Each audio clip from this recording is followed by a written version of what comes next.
Si Gerald Santos sa naging Senate hearing kung saan isinalaysay niya ang nangyari sa kanya matapos nga ang ilang taon na makalipas.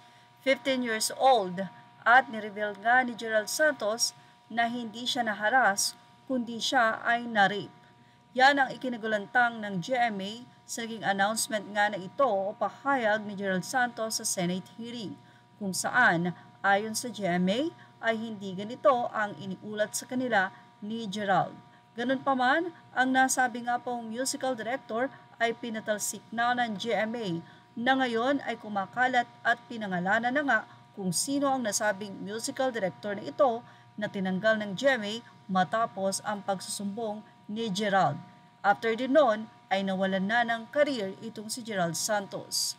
Mula sa naging artikulo ng Bulgar, narito po ang kanilang naging update. Ako'y nga ni Gerald Santos na gumawa sa kanya nito ilang taon na ang nakalilipas.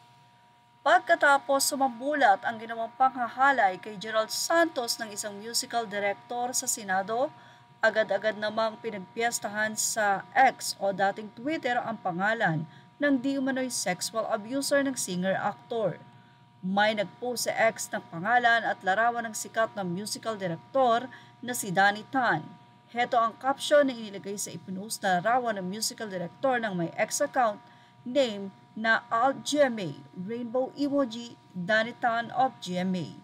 Sa ibaba ng picture ni Danny Tan ay inirepost ang art card mula sa Inquirer ng picture ni Gerald at ang quotation mula sa statement niya during the Senate hearing. Ako po ay di po naharas, hindi po na-abuse. Ako po ay na-rape. Na-rape po ako, Your Honor. Yan ang lahat ni Gerald. May nagtanong naman sa comment section kung siya raw ba ang tinutukoy ng nang-rape kay Gerald. Yan yung abuser. Me. Reply ni alt-GMA, rainbow emoji. Yesterday, ayon sa looban. Tanong pa nito, saan na siya ngayon?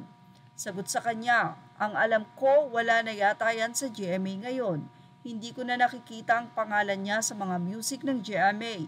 Ang ganda pa naman ng mga gawa niyang theme song sa GMA 7 dati. Siya yung nag-compose ng theme song ng Jezabel dati. Isang baklang walang kinatandaan.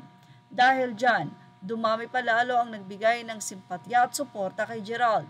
Say ng mga netizen, grabe ang trauma na pinagdaanan niya sa kamay ng isang yan siguro. Husay ni Gerald Santos sa Pinoy Pop.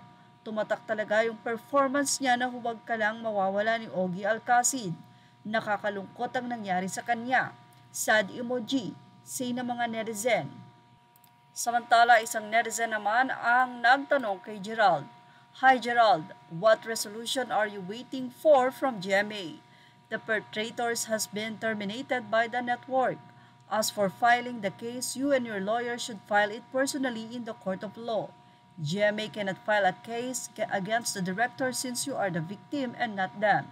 Can you please enlighten us? Sa manager nitong si Gerald Santos na si Mr. Romel Ramillo, sinagot niya ang naging tanong ng netizen. Aniya, still furnish Gerald with the official result of their investigation, together with the official resolution so it could have been used in the formal filing of charges. The role of the network does not end after terminating the accused. If their concern was indeed the victim, they should have helped and supported the victim through psychological and psychiatric support. At least, the network through their legal team should have also helped Gerald explore his legal option, being a minor when the incident happened.